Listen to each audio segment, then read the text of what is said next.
Okay, so we're at a friend's house, and last time I was here was about 12 years ago, so obviously I don't remember anything, and back then no, never mind, I'm just looking for the AC units, and I am not running through that mess over there.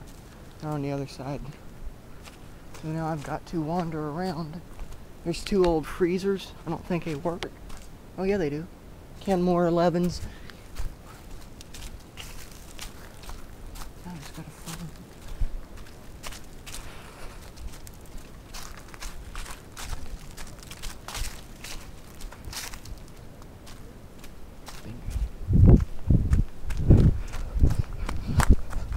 Ah, here it is. It's a Goodman.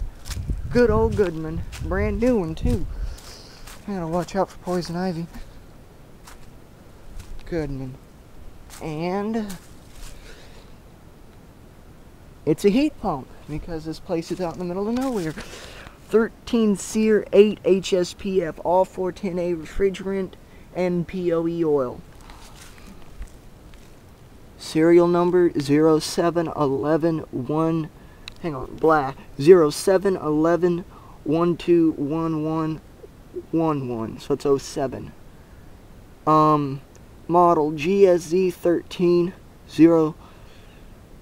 0361AB, 3-ton.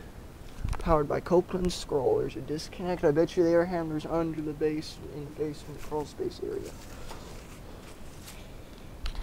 Goodman. Sorry if the camera's shaking. Kind of nervous about what's lurking in these woods. But yeah, it's a good old Goodman. And I doubt if you can see down inside of it. Well, you can see the compressor, but it is a heat pump. This would have been the unit we would have got if we decided to get a split system, but it would have been our 22 one. Anyways.